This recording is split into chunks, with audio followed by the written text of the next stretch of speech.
আমরা কথা বলবো পদার্থের মূল কণিকা নিয়ে। মূল কণিকা আসলে ব্যাপারটা কি? মূল কণিকা হচ্ছে যে সকল ক্ষুদ্র ক্ষুদ্র বা নিরতিশয় ক্ষুদ্র কণিকা দ্বারা পদার্থসমূহ গঠিত, তাদেরকে মূল কণিকা বলা হয়। অর্থাৎ এই মূল কণিকা সমূহ দ্বারাই কোনো একটি পদার্থ গঠিত। তাহলে মূল কণিকা তো অনেক রকম হতে পারে। মূল কণিকা এক্স্যাক্টলি 3 প্রকার: স্থায়ী মূল কণিকা, অস্থায়ী মূল কণিকা এবং হচ্ছে কম্পোজিট কণিকা। আমাদের যেটা জানতে হবে যে এই কণিকাগুলো কি কি, এদের এক্সাম্পল আসলে কি কি হতে পারে। সো চলো দেখে নেই যে আমাদের স্থায়ী মূল কণিকা বলতে আমরা বুঝি যে সকল কণিকা সমূহ স্থায়ীভাবে বসবাস করে। অর্থাৎ আমাদের শরীরে দেখো, আমাদের অঙ্গ প্রত্যঙ্গ যা যা আছে এগুলো কিন্তু আমাদের শরীরের স্থায়ী অঙ্গ। সো এগুলো হচ্ছে আমাদের শরীরের জন্য স্থায়ী কণিকা। ঠিক কোনো একটি পরমাণুতে ইলেকট্রন, প্রোটন, নিউট্রন এটা স্থায়ীভাবে অবস্থান করে। এজন্য আমরা স্থায়ী কণিকা বলতে আসলে সেই সকল কণিকাগুলোকে বুঝবো যেগুলো হচ্ছে কোনো একটি পদার্থে সব সময়ের জন্য স্থায়ীভাবে অবস্থান করে। অর্থাৎ পার্মানেন্ট বাসিন্দা বলতে আমরা যাদেরকে বুঝি, তাহলে তারা কারা? তারা হচ্ছে পড়াশোনা করতে যেমন পেন লাগে, স্থায়ী মূল কণিকাও হচ্ছে পেন। পিতে হচ্ছে প্রোটন, ইতে হচ্ছে ইলেকট্রন, এনতে হচ্ছে নিউট্রন। অর্থাৎ আমরা দেখতে পাই যে আমাদের স্থায়ী মূল কণিকার সংখ্যা হচ্ছে 3টি এবং তারা হচ্ছে কি কি? PEN, অর্থাৎ ইলেকট্রন, প্রোটন এবং নিউট্রন। এগুলো সম্পর্কে বিস্তারিত বর্ণনা আমি এখানে করব। তার আগে চলো আমরা দেখে নেই যে অস্থায়ী মূল কণিকা আসলে কারা কারা, এদের সংখ্যা কত। অস্থায়ী মূল কণিকা যারা পরমাণুতে অস্থায়ীভাবে অবস্থান করে, অর্থাৎ রিলেটিভের মতো। আমাদের বাসায় যখন কোনো রিলেটিভ আসে তখন কি এরা স্থায়ীভাবে বসবাস করতে আসে? 1 দিন, 2 দিন বা 3 দিনের জন্য আসে, অর্থাৎ গেস্ট হিসেবে আসে। আচ্ছা, মজার একটা এক্সাম্পল দেই। তোমরা অনেকে উকুন চিনো, ক্রিমি চিনো। ক্রিমি বা উকুন চিনো, মাথার মধ্যে বা চুলের মধ্যে যেটা হয়ে থাকে। সো এরা কিন্তু একটা পরজীবী। ওরা কি করে? আমাদের মাথায় এসে আমাদের রক্ত খেয়ে বেঁচে থেকে আমাদেরকে ক্ষতি করে কিছুদিন পরে চলে যায়। অর্থাৎ আমার খেয়ে আমার পরে আমাকেই ক্ষতি করে যদি চলে যায়, সেটা হচ্ছে পরজীবী, যেটা আমরা বায়োলজি পার্টের মধ্যে পড়ে থাকি। সো উকুন কিন্তু আমাদের শরীরের একটা অস্থায়ী পরজীবী। আমাদের শরীরে আসে কিন্তু আবার চলে যায়। ঠিক আমাদের অস্থায়ী মূল কণিকাগুলো হচ্ছে এরকম, কোনো একটা পরমাণুতে আসে কিন্তু চলে যায়। অর্থাৎ এটা কিন্তু কোনো একটা মৌলের বা পরমাণুর বৈশিষ্ট্য নির্ধারণকারী কণিকা বা কণা নয়। তাহলে অস্থায়ী কণিকা বলতে আমরা আসলে বুঝি যে সকল কণিকাগুলো পরমাণুতে অস্থায়ীভাবে অবস্থান করে তাদেরকে আমরা অস্থায়ী মূল কণিকা বলবো। এদের সংখ্যা 100 থেকে 100টির বেশি। আমার যদি কখনো MCQতে আসে অস্থায়ী মূল কণিকার সংখ্যা কত, 100টি বা 100টির অধিক, এরকম করে আমরা অ্যান্সারটা করে ফেলবো। এখন চলো অস্থায়ী মূল কণিকা আমরা যখন জেনে ফেললাম কাদেরকে বলা হয়, এদের এক্সাম্পল একটা সিস্টেমে আমরা মনে রাখি। আমরা নিশ্চয়ই বিএনপিকে চিনি, তাই না? আমরা অনেক সময় অনেকে না জেনে ছোটবেলায় বিএনপিকে বিএমপিও বলতাম। আমার মনে আছে আমার এক ছোট ভাই বিএনপিকে বলতো বিএমপি। আচ্ছা, বিএনপি হোক আর বিএমপি হোক, সে যাই হোক না কেন, ওরা যখন কাজে অনেক ব্যস্ত থাকবে তখন আমরা বলবো না যে বিএনপি অনেক বিজি আছে বা বিএমপি অনেক বিজি আছে। সো সেই ব্যাপারটা চলো একটু আমরা দেখে ফেলি যে বিএনপি কি আছে, তারা হচ্ছে বিজি। আচ্ছা, বিএনপি বললাম, অথবা আমরা এটাকে বলতে পারি বিএমপি। তারা কি? তারা হচ্ছে বিজি। তারা অনেক ব্যস্ত। কি নিয়ে ব্যস্ত? অস্থায়ী মূল কণিকা নিয়ে ব্যস্ত। হ্যাঁ, এক্স্যাক্টলি, বিএনপি বা বিএমপি তারা হচ্ছে অস্থায়ী মূল কণিকা নিয়ে ব্যস্ত। ব্যস্ত থেকে লাভটা কি হচ্ছে? দেখো লাভটা কি হয়। আমরা অস্থায়ী মূল কণিকার নামগুলো মুখস্থ করবো, কারণ আমাদের অনেক সময় MCQতে কিন্তু এই টার্মগুলো এসে থাকে। সাধারণত থিওরিটিক্যাল এই ধরনের প্রশ্ন আসে না, কিন্তু MCQতে আমাদের বোর্ড এক্সামে, বিশ্ববিদ্যালয় ভর্তি পরীক্ষায় কিন্তু এই প্রশ্নগুলো আমরা প্রায়ই দেখে থাকি। সো খেয়াল করে দেখো যে আমাদের নিউট্রিনো এর সাথে মিল আছে হচ্ছে অ্যান্টি নিউট্রিনো। তাহলে আমরা এখান থেকে N নিতে পারি, এখান থেকে N নিতে পারি, অর্থাৎ নিউট্রিনো, অ্যান্টি নিউট্রিনো। তাহলে এইটুকুর জন্য হচ্ছে N। এরপর হচ্ছে পজিট্রন এবং পাইওন, এই দুটির জন্য হচ্ছে P। পজিট্রনের প, পাইওনের পি। পজিট্রন, পাইওন। এবার আসো মিউন এবং মেসন, এই দুটোর জন্য আমরা নিতে পারি M। অর্থাৎ আমরা মিউন এবং মেসন এই দুটি নাম মুখস্থ করবো M ওয়ার্ডটি দিয়ে। এরপর খেয়াল করে দেখো যে বোসন, বোসন মানে হচ্ছে B এবং গ্রাফিটন মানে হচ্ছে G। তাহলে এবার কি তোমরা বুঝতে পেরেছো যে আমাদের বিএনপি, বিএমপি আর একটা হচ্ছে বিজি। সো আমরা এগুলোকে যদি কম্বাইন করি তাহলে আমরা দেখতে পাবো যে আমাদের বোসন, এনতে হচ্ছে নিউট্রিনো, এনতে হচ্ছে আমাদের অ্যান্টি নিউট্রিনো, পিতে হচ্ছে পাইওন, পিতে হচ্ছে পজিট্রন, এমতে হচ্ছে আমাদের মিউন, এমতে হচ্ছে আমাদের মেসন, আর বিতে হচ্ছে বোসন, বিতে হচ্ছে বোসন, আর জিতে হচ্ছে গ্রাভিটন। সো ব্যাপারটা হচ্ছে আমরা যদিও আমাদের এখানে আমরা অস্থায়ী মূলকণিকার সংখ্যা দেখতে পাচ্ছি আমাদের 2 4 6 8টি, কিন্তু আমাদের এখানে খেয়াল করে দেখো এখানেও আমাদের 8টি, কিন্তু একটু ঘুরিয়ে আমাদের ব্যাপারটা আসলে বুঝতে হবে যে আমরা বিএনপি বিএমপি বিজি দ্বারা আমরা আসলে কি মনে রাখতে চাচ্ছি। সো ব্যাপারটা হচ্ছে আমাদের অনেক সময় এমসিকিউতে এইভাবে অপশন সেট করে যে এখান থেকে 3টা এখান থেকে একটা দিয়ে আমাদের অপশন সেট করে ফেলে, তখন কিন্তু আমাদের অ্যান্সার করাটা একটু অড হয়ে যায় বা প্রশ্নটা কিন্তু একটু অড হয়ে যায়। আচ্ছা, অড শব্দটা কেন ব্যবহার করতেছি, ভালো কোনো শব্দ ব্যবহার না করে? হ্যাঁ, এক্স্যাক্টলি অড শব্দটা আসলে ব্যবহার করতেছি এটার জন্য। আমরা অড এবং ইভেন এই দুটি নাম্বারের সাথে সবাই পরিচিত, তাই না? ইভেন মানে হচ্ছে জোড়, অড মানে হচ্ছে বিজোড়। সো দেখো তো অস্থায়ী মূলকণিকা কয় প্রকার? 3 প্রকার। 1 প্রকার, 2 প্রকার, 3 প্রকার। তাহলে 3 নাম্বারটা কি কম্পোজিট না? এটা কি একটা ইভেন এবং অডের মধ্যে? এটা কি একটা অড নাম্বার না? বেজোড় সংখ্যা না? তাহলে তার এক্সাম্পলও মুখস্থ রাখবো আমরা অড দিয়ে। অড মানে অডকে যদি আমরা বাংলাতে লিখি তাহলে এরকম হবে, স্বরে অতে হচ্ছে আলফা কণিকা এবং ডতে হচ্ছে ডিউটেরন, এরাই হচ্ছে কম্পোজিট কণিকা। তাহলে কম্পোজিট কণিকা আমরা মনে রাখবো কিভাবে? অড দিয়ে। ঠিক আছে, কম্পোজিট কণিকা কেমন জানি নামটা একটু অড ধরনের, তাই না? সো অড ধরনের যদি আমরা মনে রাখি তাহলে আমরা বলে ফেলতে পারবো যে কম্পোজিট কণিকা আসলে কোনটা কোনটা। আমাদের কিন্তু এই ব্যাপারটা প্রায়ই আমরা মিক্স আপ করে ফেলি যে আমাদের কম্পোজিট কণিকা কোনটি, আমরা প্রায়ই মিক্স আপ করে ফেলি আমাদের অস্থায়ী মূলকণিকা কোনটি। এখন জেনে নেই যে কম্পোজিট কণিকা কারা। এখন আমাদের বাসায় কিছু গেস্ট ছাড়াও আমাদের বাসায় অনেক সময় কিছু পাতলা পুতলা গেস্ট আসে বা আমাদের কিছু রেগুলার গেস্ট আসে, এরা ছাড়াও আমাদের হঠাৎ করে 1-2 বছর পরে আমাদেরকে না জানিয়ে কিছু গেস্ট আমাদের বাসায় চলে আসে না? অনেক মোটা কিছু ধরনের গেস্ট। অর্থাৎ এরকম চিন্তা করতে পারো যে আমাদের এইরকম কিছু মোটা ধরনের আমাদের গেস্ট যদি বাসায় চলে আসে, ঠিক আছে, তাহলে তাদেরকে আমরা কম্পোজিট কণিকা বলবো। তাহলে ব্যাপারটা কীরকম হলো? তখন কি আমাদের একটু অড লাগতে শুরু করে না? মোটা কেউ যদি আমাদের বাসায় চলে আসে, অনেক মোটু পাতলুর মতো। আচ্ছা, এখন দেখো যে কম্পোজিট কণিকা হচ্ছে আমাদের স্থায়ী অস্থায়ী কণিকাগুলো ছাড়াও আমাদের পরমাণুতে এক ধরনের ভারী কণিকা রয়েছে, তাদেরকে আমরা কম্পোজিট কণিকা বলি, এবং তাদের সংখ্যা হচ্ছে ডিউটেরন এবং আলফা কণিকা। সো আমরা মনে রাখবো এই ফিগারটি দিয়ে। এ কিন্তু আসলে মোটু পাতলুর মোটু, তাহলে ও হচ্ছে কি? ও হচ্ছে কম্পোজিট কণিকা, এবং ওকে দেখতে একটু অড লাগে না? এই জন্যই তো ভারী, আর এই জন্যই হচ্ছে কম্পোজিট কণিকা। সো আমরা দেখে ফেললাম যে আমাদের মূল কণিকা সমূহ কত ধরনের হতে পারে এবং এদের এক্সাম্পল আসলে কি কি। তাহলে পেন, এরপর হচ্ছে বিএনপি বিএমপি বিজি, তারপর হচ্ছে অড। সো আমরা এভাবে যদি মনে রাখি তাহলে আমাদের এই টপিকস একবার পড়ার পরে ফার্স্ট ইয়ারে যদি আমরা একবার পড়ি তাহলে অ্যাডমিশনের আগে আর কখনোই রিভাইজ করতে হবে না। অথচ আমাদের কিন্তু প্রায় এই ধরনের ঘটনা ঘটে যে এই টপিকস আমরা বারবার পড়তে যাই, বারবার রিভাইজ করি। সো আমাদের এই ব্যাপারটি, অর্থাৎ আমাদের মূল কণিকার যে ব্যাপারটি, সেটা কিন্তু আমরা একদম ক্লিয়ার হয়ে গেলাম। কিন্তু আমাদের এগুলো নিয়ে আরও বেশি আলোচনা করতে হবে সামনে, সেগুলো এখন আমি তোমাদেরকে শেখাবো যে আমাদের ইলেকট্রন প্রোটন নিউট্রন বা আমাদের এগুলো আবিষ্কৃত হয়েছে কীভাবে, এগুলো আবিষ্কারের পেছনে আমাদের যে যে কাজগুলো রয়েছে বা এদের ভর কত, এদের চার্জ কত, সেগুলো আমরা এখন শিখে ফেলবো। এখন আমরা দেখব ইলেকট্রন প্রোটন এবং নিউট্রনের মধ্যে যত ধরনের ইনফরমেশন হতে পারে, আমাদের যত ধরনের বেসিক আইডিয়া হতে পারে, সব কিছু আমরা আসলে শিখে ফেলবো পার্থক্যের আকারে। কারণ এখান থেকেও আমাদের ম্যাথে অনেক ইনফরমেশন কাজে লাগে, এখানকার বেসিক আমাদের পরবর্তী টপিকসগুলো পড়ার জন্য কাজে লাগবে, এবং একই সাথে এখান থেকে আমাদের অনেকগুলো প্রশ্ন প্রায় বিশ্ববিদ্যালয় ভর্তি পরীক্ষায় বা আমাদের বোর্ড এক্সামে এসে থাকে। তো চলো আমরা ইলেকট্রন প্রোটন এবং নিউট্রনের জন্য আমাদের কী কী বৈশিষ্ট্য সমূহ রয়েছে সেগুলো আমরা দেখে ফেলি। সো প্রথমে আমরা দেখবো হচ্ছে আবিষ্কারক। ইলেকট্রন আবিষ্কার করেন বিজ্ঞানী জে থমসন এবং এর নাম দেন হচ্ছেন বিজ্ঞানী স্টোনি। এরপর হচ্ছে প্রোটন আবিষ্কার করেন বিজ্ঞানী রাদারফোর্ড, কিন্তু এটার ব্যাকগ্রাউন্ডে কাজ করেন হচ্ছেন বিজ্ঞানী গোল্ডস্টাইন, এবং নিউট্রন আবিষ্কার করেন বিজ্ঞানী স্যাডউইক। চলো আমরা এটা মনে রাখার জন্য একটা ছন্দ শিখে ফেলি। আচ্ছা, তো ইলেকট্রন আবিষ্কার করেন বিজ্ঞানী থমসন, এটা কিন্তু নাম দেন বিজ্ঞানী স্টোনি। প্রোটন আবিষ্কার করেন বিজ্ঞানী রাদারফোর্ড এবং নিউট্রন আবিষ্কার করেন বিজ্ঞানী চ্যাডউইক। ওকে, তাহলে এই ব্যাপারটি আমরা মনে রাখতে পারি একটা সুন্দর ছন্দের মাধ্যমে। ছন্দটা আসলে কি? আমাদের থমসন সর্বপ্রথম ইলেকট্রন আবিষ্কার করেন, কিন্তু আমাদের ইলেকট্রনের নামকরণ করেন কিন্তু বিজ্ঞানী স্টোনি। আমাদের রাদারফোর্ড বিজ্ঞানী প্রোটন আবিষ্কার করেন, কিন্তু এর আগে এটা প্রমাণের ক্ষেত্রে, অস্তিত্ব নিয়ে আসার ক্ষেত্রে আমাদের কাজ করেন বিজ্ঞানী গোল্ডস্টাইন, এবং নিউট্রন আবিষ্কার করেন বিজ্ঞানী চ্যাডউইক। এখন এই ব্যাপারটি আমরা মনে রাখতে পারি যে হঠাৎ করে আমাদের যদি মাথার উপরে ইট পড়তে থাকে, আমাদের মাথার উপরে যদি ইট পড়তে থাকে তাহলে আমরা কি মারা যাব না? যদি আমরা মারা যাই তাহলে আমরা কেমিস্ট্রি পড়বো কীভাবে? সো ইট আমাদের মাথায় না পড়ে, ইটটা আসলে পড়ছে হচ্ছে মাথার সাইড দিয়ে নিচে।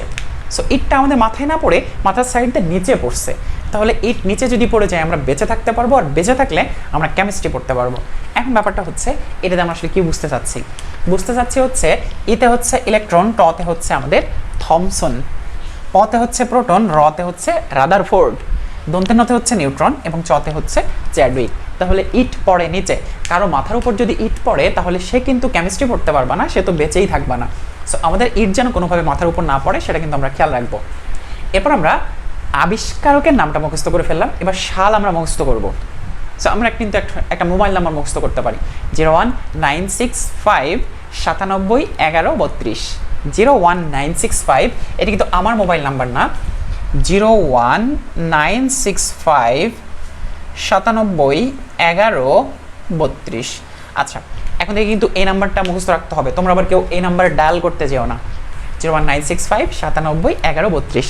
তাহলে এই ব্যাপারটি দিয়ে আমরা আসলে কি বুঝতে পারি, দেখো আমরা ইলেকট্রন, প্রোটন এবং নিউট্রনের সাল কিন্তু মুখস্থ করে ফেলতে পারি।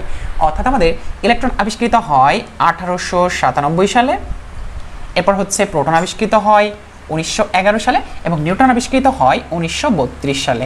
তাহলে ইট পড়ে নিচে, 01965 97 11 32। আমি আসলে এই যে প্রথমে যে কোডটা ব্যবহার করছি এটা হচ্ছে আমার মোবাইলের কোড, সো আমরা এটা ভুলে গেলে কোনো সমস্যা নেই, ঠিক আছে। 97 11 32 এই জিনিসটা আমাদেরকে মনে রাখতে হবে।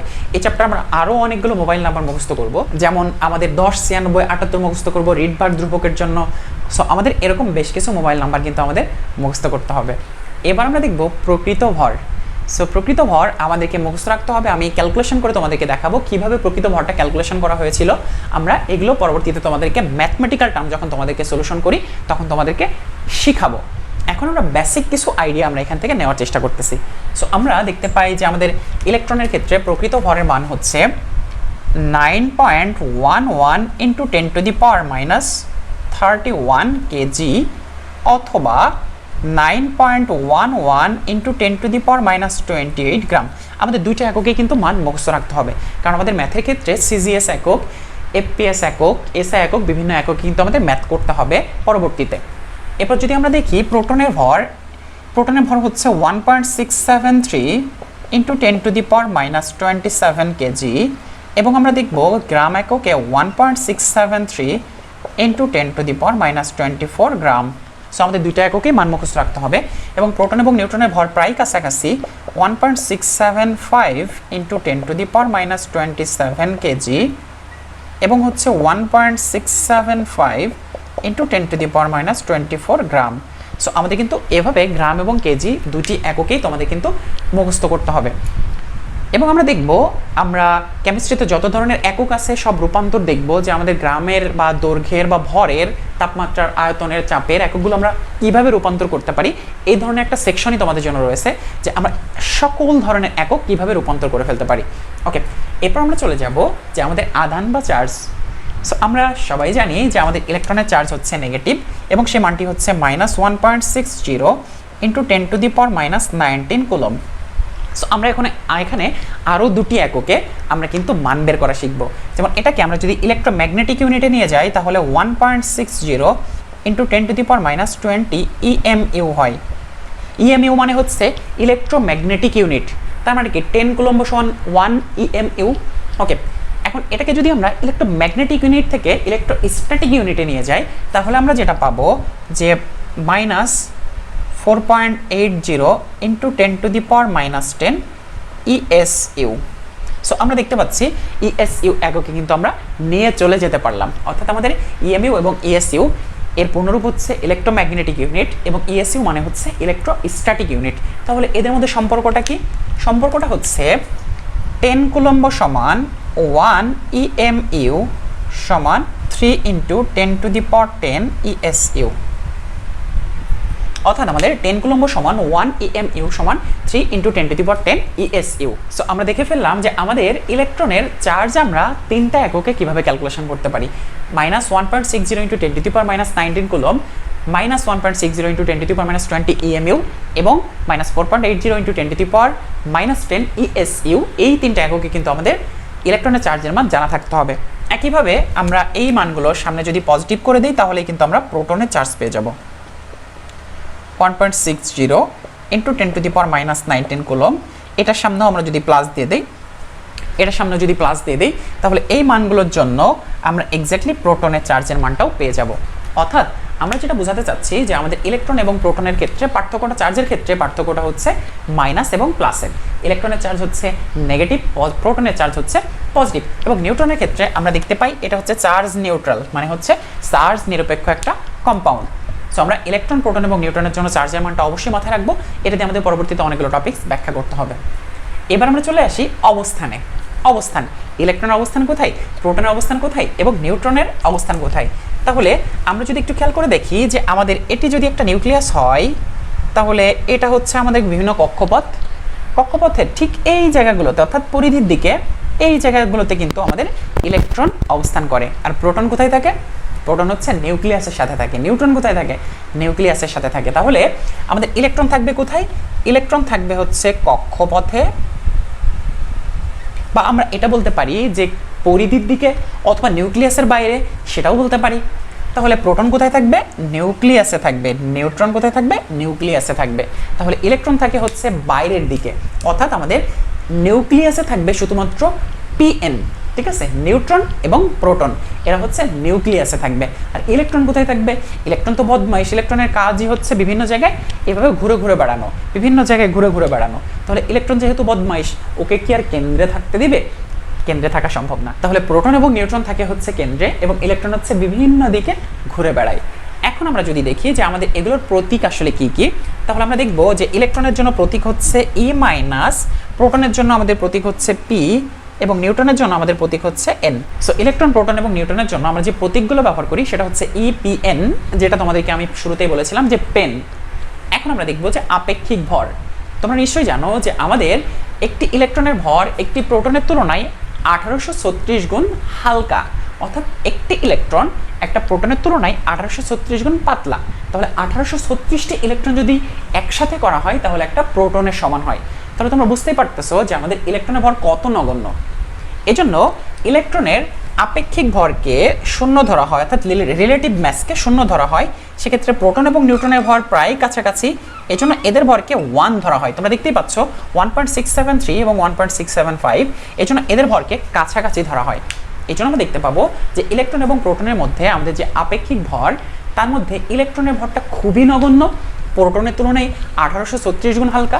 এই জন্য ইলেকট্রনের ভরকে আমরা নগণ্য ধরতে পারি। এই ব্যাপারটি আমরা আরও বিস্তারিত পড়ব রাদারফোর্ডের পরমাণু মডেলের মধ্যে। এবার প্রোটনের ভর হচ্ছে 1 আপেক্ষিক ভর এবং নিউট্রনের ভর হচ্ছে 1। সো তোমরা কনসেপ্টটা ক্লিয়ার হতে পারো এভাবে যে আমাদের এই যে মানটিকে, এই প্রত্যেকটা মানটিকে আমরা যদি এই প্রোটনের ভর দ্বারা ভাগ করি, এটাকেও প্রোটনের ভর দ্বারা ভাগ করি, তাহলে দেখা যাবে যে আমরা এই দুটোর ক্ষেত্রে 1 মান পাচ্ছি এবং এদের ক্ষেত্রে হচ্ছে খুবই ছোট মান পাচ্ছি, যেটাকে আসলে শূন্যের কাছাকাছি ধরে নেওয়া যায়। এই জন্য আমরা ক্যালকুলেশনের ক্ষেত্রে ইলেকট্রনের ভরটাকে কিন্তু বাদ দিয়ে ক্যালকুলেশন করি। এটার মেইন কনসেপ্টই কিন্তু এটা। এখন আমরা দেখব যে আমাদের আপেক্ষিক আধান। আমরা যদি দেখি আপেক্ষিক আধান, তাহলে খেয়াল করে দেখো যে আমাদের এই যে ইলেকট্রনের ক্ষেত্রে আমাদের আপেক্ষিক আধান হচ্ছে -1, প্রোটনের ক্ষেত্রে আমাদের আপেক্ষিক আধান হচ্ছে +1 এবং নিউট্রনের ক্ষেত্রে আমরা দেখতে পাই এটা 0। এখন এটা কিভাবে হলো? কনসেপ্টটা হচ্ছে আমাদের এই যে ইলেকট্রনের চার্জ আমরা দেখতে পাচ্ছি, এই চার্জকে আমরা যদি 1.60 × 10⁻⁻19 এটা দ্বারা ভাগ করি তাহলে এখানে পাবো হচ্ছে -1, এখানে যদি ভাগ করি তাহলে এখানে পাবো হচ্ছে +1। আর নিউট্রন তো ডেফিনেটলি চার্জ নিরপেক্ষ। সো আমরা দেখে ফেললাম যে আমাদের ইলেকট্রন, প্রোটন এবং নিউট্রনের মধ্যে কত ধরনের আইডিয়া হতে পারে, একই সাথে সেগুলো আমরা পড়ে ফেললাম। সো আমাদের ইলেকট্রন, প্রোটনের, এই নিউট্রনের এই আইডিয়াগুলো আমাদের কিন্তু ম্যাথের ক্ষেত্রে, বেসিক ক্লিয়ারিংয়ের ক্ষেত্রে অনেক বেশি কাজে দিবে। সো আমাদের স্থায়ী মূল কণিকা, অস্থায়ী মূল কণিকা এবং কম্পোজিট কণিকা এগুলো যেমন আমাদের বেসিকের জন্য খুবই ইম্পর্টেন্ট, একইভাবে আমাদের ইলেকট্রন, প্রোটন এবং নিউট্রনের আইডিয়াটা ক্লিয়ার থাকা আমাদের জন্য খুবই ইম্পর্টেন্ট। না হলে আমরা পরবর্তীতে অরবিটাল বুঝতে পারবো না, কোয়ান্টাম সংখ্যা বুঝতে পারবো না, ইলেকট্রন বিন্যাস বুঝতে পারবো না, অর্থাৎ এই টাইপের যত ধরনের ম্যাথ আছে আমরা কিছুই বুঝতে পারবো না। সো আশা করি তোমরা আমাদের স্থায়ী মূল কণিকা, অস্থায়ী মূল কণিকা, কম্পোজিট কণিকা এবং ইলেকট্রন, প্রোটন, নিউট্রনের যে বেসিক ব্যাপারগুলো রয়েছে সেগুলো তোমরা বুঝতে পেরেছো। তবে সাবধান, মাথায় যেন ইট না পড়ে, ইট যেন সাইড থেকে পড়ে, এবং ইট যদি সাইড থেকে পড়ে তাহলে তুমি এই মোবাইল নাম্বারটি অবশ্যই মুখস্থ রাখবা, 01965 97 11 32। কি মনে থাকবে না? অবশ্যই মনে থাকবে।